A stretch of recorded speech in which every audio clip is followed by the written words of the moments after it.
नमस्कार दर्शकों, खबरों की खबर का सच कार्यक्रम में आप सभी का एक बार फिर से स्वागत है। इस बार हम ओलंपिक्स खेल प्रतियोगिता 2020 के बारे में विस्तार से चर्चा करेंगे और साथ ही हम ओलंपिक्स फ्लैग और ओलंपिक्स फ्लेम के बारे में भी जानेंगे। दोस्तों, पिछले साल होने वाले टोक्यो ओलंपिक खेलों का आरंभ 23 जुलाई 2021 को हुआ, जो 8 अगस्त 2021 तक चलेगा। ओलंपिक खेल हर 4 साल के अंतराल में होते हैं। इस साल जापान के टोक्यो में इसका आयोजन हो रहा है। जापान सरकार ने कोरोना संक्रमण को रोकने के लिए टोक्यो में आपातकाल लगाने की घोषणा की, जो पूरे ओलंपिक खेलों के दौरान जारी रहेगा। ये आपातकाल ओलंपिक के बाद भी 26 अगस्त तक जारी रहेगा। ओलंपिक में इस बार 33 खेलों में 339 मेडल के लिए मुकाबले होंगे। इस बार ओलंपिक में 5 नए खेल जोड़े गए हैं: surfing, skateboarding, sports climbing, karate और बेसबॉल। भारत की ओर से टोक्यो ओलंपिक में 127 एथलीट हिस्सा ले रहे हैं, जिनमें 56 महिलाएं शामिल हैं। जापान के अलावा किसी दूसरे मुल्क के दर्शक टोक्यो जाकर इस खेल को नहीं देख सकेंगे।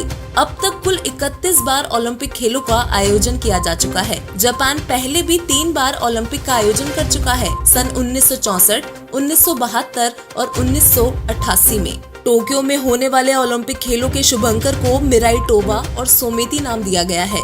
इसे खास जापानी इंडिगो ब्लू रंग का पैटर्न दिया गया है। यह जापान की सांस्कृतिक परंपरा और आधुनिकता दोनों का प्रतिनिधित्व करते हैं। जापानी शब्द मिराई तोबा में मिराई का अर्थ है भविष्य और तोबा का अर्थ है अनंत काल। चलिए जानते हैं कि आखिर क्या होती है ओलंपिक्स खेल प्रतियोगिता और इसकी शुरुआत कब और कैसे हुई थी। यदि हम ओलंपिक्स खेलों की शुरुआत की बात करें तो इसका इतिहास बहुत ही पुराना है। प्राचीन ओलंपिक की शुरुआत 776 बीसी में हुई मानी जाती है, जबकि प्राचीन ओलंपिक खेलों का आयोजन लगभग 1200 साल पूर्व योद्धा और खिलाड़ियों के बीच हुआ करता था। पुराने समय में शांतिपूर्ण समय अंतराल के दौरान योद्धाओं के बीच प्रतिस्पर्धा के साथ खेलों का भी विकास होने लगा। अब बात करते हैं कि महिला एथलीटों ने ओलंपिक खेलों में कब से भाग लिया। पेरिस ओलंपिक खेल में पहली बार महिला एथलीटों को भी अपना दमखम दिखाने का मौका मिला। 4 साल बाद पेरिस में साल 1900 के ग्रीष्मकालीन ओलंपिक में 20 महिलाओं सहित 4 बार कई एथलीटों को आकर्षित किया, जिन्हें क्रॉसकैट, गोल्फ, नौकायन और टेनिस में आधिकारिक तौर पर पहली बार प्रतिस्पर्धा करने की अनुमति दी गई थी।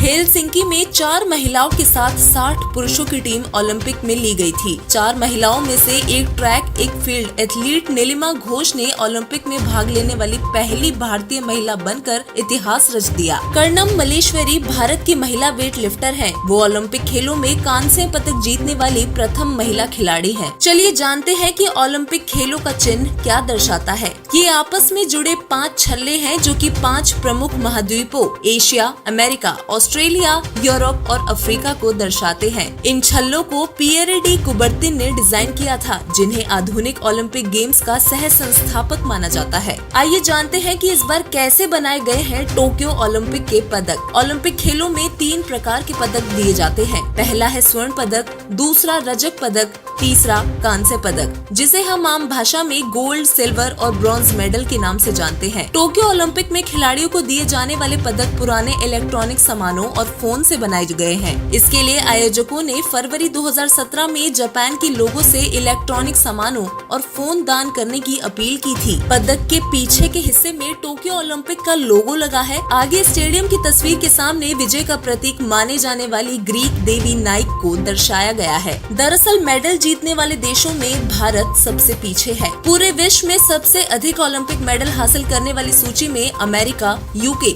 जर्मनी, फ्रांस, इटली आदि देश शामिल हैं, जिनमें अमेरिका 2827 मेडल के साथ सबसे आगे है। उसके बाद यूके 883 मेडल्स तो जर्मनी 855 मेडल्स हासिल कर चुका है। यदि हम भारत की बात करें तो हाल ही में प्राप्त हुए मेडल को मिलाकर अब तक भारत को कुल 29 मेडल्स हासिल हो चुके हैं, जिसमें 9 गोल्ड, 8 सिल्वर और 12 ब्रॉन्ज मेडल है। प्राप्त किए गए मेडल्स में से 11 मेडल्स इंडियन हॉकी टीम को हासिल हुए हैं। भारत में विजेंद्र सिंह, विजय कुमार, गगन नारंग, मैरी कॉम, साइना नेहवाल, मीराबाई चानू, पीवी सिंधु, साक्षी मलिक और कई अन्य खिलाड़ियों के नाम मेडल जीतने वालों की लिस्ट में शामिल हैं। खुशी की बात ये है कि अब भारत के खिलाड़ी अधिक से अधिक खेलों में जीत हासिल कर कोई न कोई मेडल अपने नाम दर्ज कराने लगे हैं। ये प्रतिस्पर्धा भारत में खेलों के प्रति सकारात्मक नजरिए को बढ़ावा दे रही है। आइए अब ओलंपिक्स फ्लेम और ओलंपिक्स फ्लैग के बारे में जानते हैं। ओलंपिक्स का सबसे बड़ा आदर्श ओलंपिक ध्वज माना जाता है।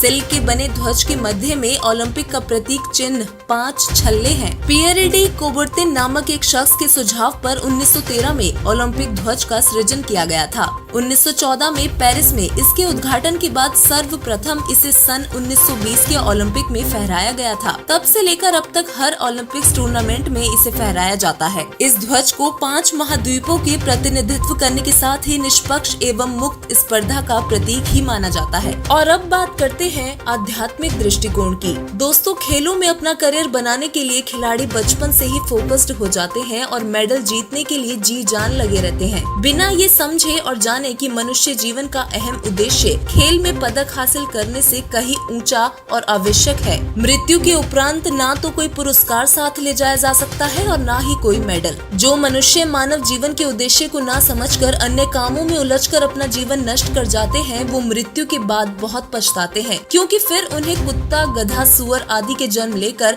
कष्ट सहने पड़ते हैं। यदि जन्म मृत्यु के खेल से उभरना है तो सांसारिक कार्यों को करते हुए सद्भक्ति करना अति आवश्यक बताया गया है। परमात्मा का संविधान हमें बताता है कि मृत्यु के बाद यदि कुछ साथ चलता है तो वो है हमारी भक्ति की कमाई। और सद्भक्ति प्राणी को पूर्ण संत से नाम दीक्षा लेने के बाद करनी होती है। पूर्ण संत शास्त्र अनुसार सद्भक्ति साधना बताते हैं, जिससे प्राणी के सभी पाप नष्ट हो जाते हैं और उसको पूर्ण मोक्ष की प्राप्ति होती है। वर्तमान समय में केवल जगत गुरु तत्वदर्शी संत रामपाल जी महाराज जी ही केवल एक पूर्ण संत हैं। संत रामपाल जी महाराज परमात्मा के संविधान यानी सूक्ष्म वेद में से बताते हैं कि भक्ति मार्ग में लगे खिलाड़ी को इस खेल के सभी नियमों का आखिरी सांस तक पूरी निष्ठा से पालन करना होता है। यदि भक्ति मर्यादा का पालन नहीं किया तो खिलाड़ी की हरकत को फाउल पॉइंट जानकर उसे खेल के मैदान से बाहर कर दिया जाता है और उसे कोई लाभ नहीं मिल पाता। इसी प्रकार वर्तमान समय में प्रभु प्रेमी आत्माएं भक्ति तो कर रहे हैं, लेकिन वो पवित्र श्रीमद् भागवत गीता अध्याय 16 के श्लोक 23 और 24 के विपरीत शास्त्र विधि को त्याग कर मनमाना आचरण है, इसलिए उससे कोई लाभ प्राणी को नहीं मिल सकता। इस कार्यक्रम को देखने वाले हमारे सभी दर्शक मित्रों से निवेदन है कि संत रामपाल जी महाराज जी से नाम दीक्षा लेकर अपना